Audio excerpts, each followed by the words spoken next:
Hi friends, very good morning. ಇವತ್ತು ಕೂಡ ಆರೋಗ್ಯಕ್ಕೆ ಸಂಬಂಧಪಟ್ಟ ಒಂದು ವಿಶೇಷವಾದ ಟಾಪಿಕ್ ಮೇಲೆ ಚರ್ಚೆ ಮಾಡೋಣ. ಇವತ್ತಿನ ಟಾಪಿಕ್ ಹೆಸರು ಸಿಸ್ಟ್. ಸಿಸ್ಟಿನ ಒಂದು ಲಿಟ್ರಲ್ ಮೀನಿಂಗೇ ನೀರು ತುಂಬಿದ ಗುಳ್ಳೆ ಅಥವಾ ಕೆಲವು ಸರಿ ಗಾಳಿ ತುಂಬಿದ ಗುಳ್ಳೆಯೂ ಕೂಡ ಆಗ್ಬೋದು. ಸಿಸ್ಟ್ ದೇಹದಲ್ಲಿ ಎಲ್ಲಿ ಬೇಕಾದರೂ ಆಗ್ಬೋದು.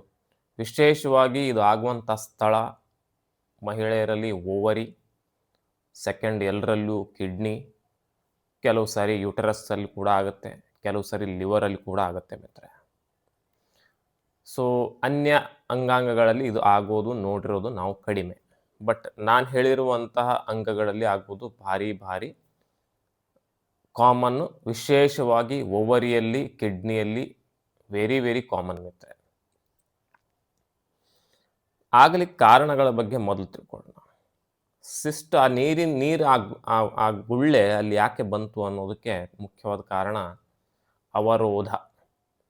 ಏನೋ ಒಂದು ಸರ್ಕ್ಯುಲೇಟ್ ಆಗ್ತಾ ಇರ್ತದೆ, ಅದಕ್ಕೆ ಅವರೋಧ ಆಗಿಬಿಡುತ್ತೆ, ಬ್ಲಾಕ್ ಆಗಿಬಿಡುತ್ತೆ, ಅದು ಅಲ್ಲೇ ಕೂತ್ಕೊಂಡ್ಬಿಡುತ್ತೆ. ಪೈಪ್ ಇದೆ, ಓಕೆ, ಒಂದು ಇನ್ಫ್ಲೇಟ್ ಆಗುವಂತಹ ಪೈಪ್ ಇದೆ, ಅಂದರೆ ಒಂದು ಹಿಗ್ಗುವಂತಹ ಕುಗ್ಗುವಂತಹ ಪೈಪ್ ಥರ ಒಂದು ಅಲ್ಲಿದೆ ಅಂತ ತಿಳ್ಕೊಳ್ಳಿ. ಅದರೊಳಗಡೆ ನೀರು ಹೋಗ್ತಾ ಇದೆ, ಗಾಳಿ ಹೋಗ್ತಾ ಇದೆ, ಯಾರೋ ಒಬ್ಬ ಬಂದು ಅದ್ರ ಮೇಲೆ ಕಾಲಿಟ್ಟ, ಅಥವಾ ಆ ಪೈಪ್ ಒಳಗಡೆ ಕಸ ಸಿಕ್ಕಾಕೊಂತು, ಅನ್ಯ ಕಾರಣಗಳಿಂದ ಆ ಪೈಪ್ ಬ್ಲಾಕ್ ಆದಾಗ ಏನಾಗುತ್ತೆ, ಊದ್ಕೊಂಡ್ಬಿಡುತ್ತೆ, ದಪ್ಪ ಆಗುತ್ತೆ. So this is cyst. ಆ ಅವರೋಧ ಆಗಲಿಕ್ಕೆ ಕಾರಣಗಳು ಹಲವಾರು ಇರ್ತವೆ. ಅನಿಯಮಿತ ಆಹಾರ ವಿಹಾರ, ಆ್ಯಕ್ಟಿವಿಟಿ ಇಲ್ಲ, ಕೂತಲ್ಲೇ ಕೂರೋದು, ಕಂಪ್ಯೂಟರ್ ಮುಂದೆ ಕೂರೋದು, ಕೆಲಸ ಇಲ್ಲ, ವಾಕಿಂಗ್ ಇಲ್ಲ, ಎಕ್ಸಸೈಸ್ ಇಲ್ಲ, ಅತಿಯಾದ ವಾತವರ್ಧಕ ಆಹಾರ ಸೇವನೆ ಇರಬಹುದು, ಮೆಡಿಕಲ್ ಕಂಡೀಷನ್ಸ್ಗಳಲ್ಲಿ ಹಾರ್ಮೋನಲ್ ಚೇಂಜಸ್ ಇರಬಹುದು, ವಿಶೇಷವಾಗಿ thyroid, PCOD, polycystic ovarian disorder ಅನ್ನು ಉತ್ಪತ್ತಿ ಮಾಡುವಂಥ ಹಾರ್ಮೋನ್ಗಳು, ಈಸ್ಟ್ರೋಜನ್, ಪ್ರೊಜೆಸ್ಟ್ರಾನ್, ಪ್ರೊಲ್ಯಾಕ್ಟಿನ್ ಅಂತ ಹಾರ್ಮೋನ್ಗಳು ಕಾರಣ ಇರಬಹುದು. ಹೀಗೆ ಹಲವಾರು ಕಾರಣಗಳು. ಮಹಿಳೆಗೆ ಸಿಸ್ಟ್ ಆದಾಗ ಏನು ಲಕ್ಷಣ ಇರುತ್ತೆ ಅಂತ 90% ಜನರಿಗೆ ಯಾವುದೇ ರೀತಿಯಾದ ಲಕ್ಷಣಗಳು ಇರೋದಿಲ್ಲ.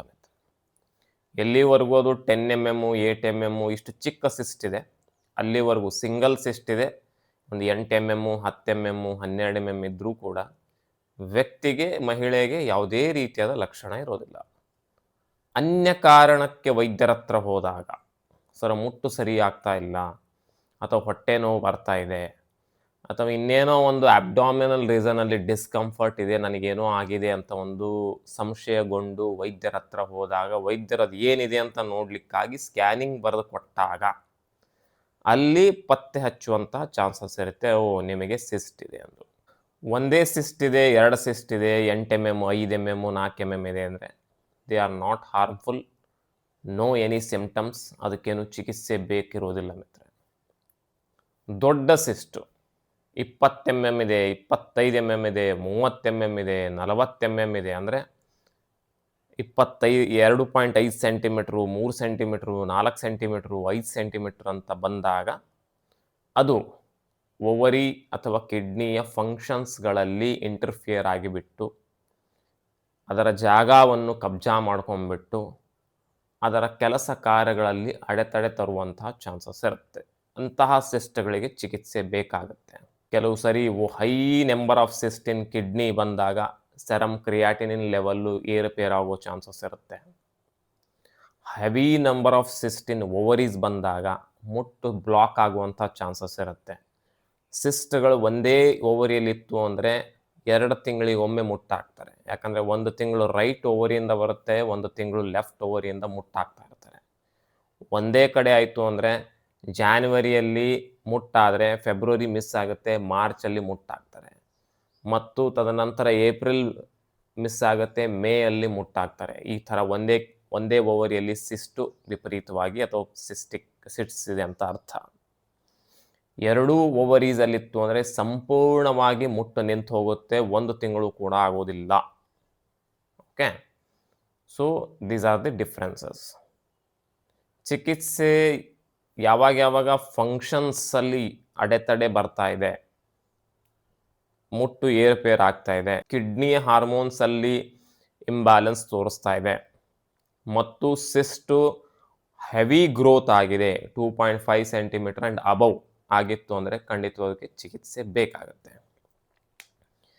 ಚಿಕಿತ್ಸೆ ಅಂತ ಬಂದರೆ ಏನು ಚಿಕಿತ್ಸೆ ತಗೋಬೋದು? ನಿಮಗೆ ಆಯುರ್ವೇದಿಕ್ ಇದೆ, ಅಲೋಪತಿಕ್ ಇದೆ, ಸರ್ಜರಿ ಇದೆ.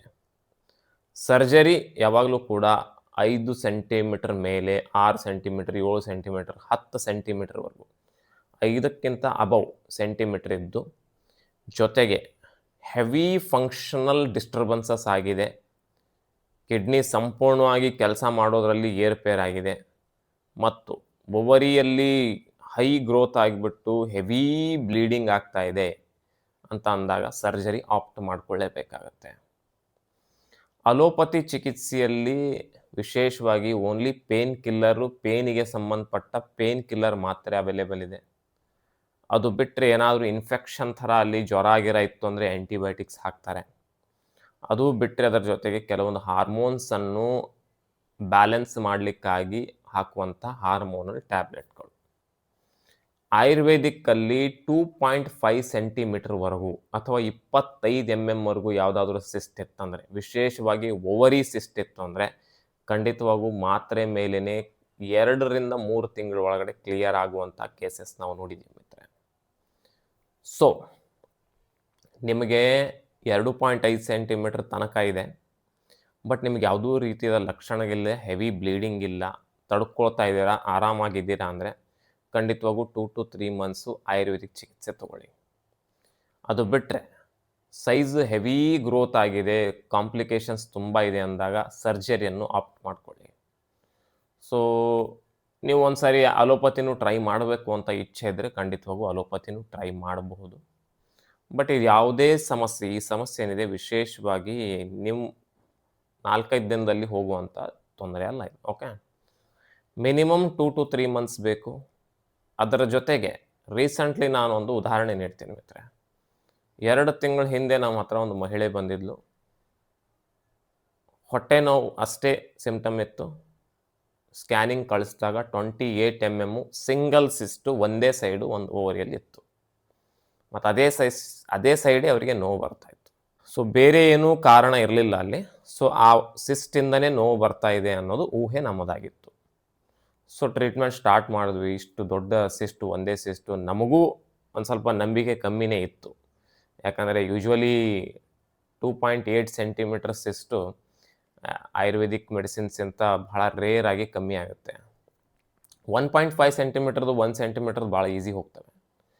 ಸೊ ಇರಲಿ, ಅವರಿಗೂ ಏನೂ ಸಿಂಪ್ಟಮ್ಸ್ ಇರಲಿಲ್ಲ, ಅಂಥ ಏನು ಬ್ಲೀಡಿಂಗ್ ಇರಲಿಲ್ಲ, ಹಿಮೋಗ್ಲೋಬಿನ್ನು ಕರೆಕ್ಟ್ ಇತ್ತು ಅನ್ನೋ ಕಾರಣಕ್ಕಾಗಿ ಮಹಿಳೆಯೂ ಕಾನ್ಫಿಡೆಂಟ್ ಆಗಿದ್ಲು ಅನ್ನೋ ಕಾರಣಕ್ಕಾಗಿ ಆಯುರ್ವೇದಿಕ್ ಓನ್ಲಿ ಮೆಡಿಸಿನ್ ಸ್ಟಾರ್ಟ್ ಮಾಡಿ 2 ತಿಂಗಳ ನಂತರ ಹೊಸ ರಿಪೋರ್ಟ್ ಮಾಡಿಸಿದಾಗ ಸಿಸ್ಟ್ 0 ಇತ್ತು.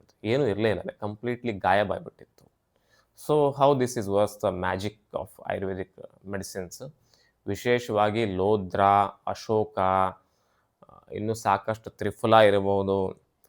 ಅದರ ಜೊತೆಗೆ ಆ ಮಹಿಳೆ ದಿನಕ್ಕೆ 1 ಗಂಟೆಗಳ ಕಾಲ ಯೂಟ್ಯೂಬ್ ವಿಡಿಯೋ ನೋಡಿ ಅದ್ಭುತವಾದ ಎಕ್ಸಸೈಸ್ ಮಾಡ್ತಿದ್ರು. ಎಕ್ಸಸೈಸು, ವಾಕಿಂಗು, ಭಾರಿ ಕಾನ್ಫಿಡೆನ್ಸ್ ಇಂದ ಅವರು ಮಾಡಿದರು.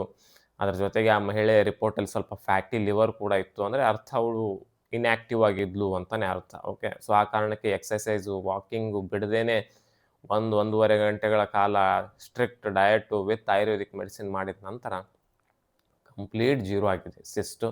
Now she is okay. Okay, so ಈ ಥರ ಓನ್ಲಿ ಮೆಡಿಸಿನ್ ಅಷ್ಟೇ ಅಲ್ಲದೇನೆ ಆಹಾರ, ವಿಹಾರ, ಔಷಧಿ 3 ಒಟ್ಟಿಗೆ ಸೇರಿದಾಗ ಕೆಲವೊಂದು ಸಿಂಪಲ್ ಡಿಸೀಸ್ಗಳೇನಿದ್ದಾವೆ ಸಿಂಪಲ್ ಮೆಡಿಸಿನ್ಸಿಂದನೇ ಹೋಗ್ತವೆ ಅನ್ನೋದಕ್ಕೆ ಇದೊಂದು ಸಾಕ್ಷಿ ಮಿತ್ರರೆ. ಸೊ ನಿಮ್ಮಲ್ಲಿಯೂ ಕೂಡ ಸಿಸ್ಟ್ ಇತ್ತು, ಖಂಡಿತವಾಗೂ ಹೆವಿ ಬ್ಲೀಡಿಂಗ್ ಇತ್ತು ಅಂದರೆ ಒಂದು ಹಿಮೋಗ್ಲೋಬಿನ್ ಟೆಸ್ಟ್ ಮಾಡ್ಕೊಳ್ಳಿ. ಇಲ್ಲ ನಾರ್ಮಲ್ ಆಗಿದ್ರಿ, ಚೆನ್ನಾಗಿದ್ರಿ ಅಂದರೆ ಖಂಡಿತವಾಗೂ ನಮ್ಮನ್ನು ಕನ್ಸಲ್ಟ್ ಮಾಡಿ, ಚರ್ಚೆ ಮಾಡಿ ಮುಂದಿನ ನಿರ್ಧಾರ ಕೈಗೊಳ್ಬೋದು. ಏನು ಅಂತ ಮಾರ್ಗದರ್ಶನ ತೆಗೆದುಕೊಳ್ಳೋದು. Okay, thank you. Stay healthy.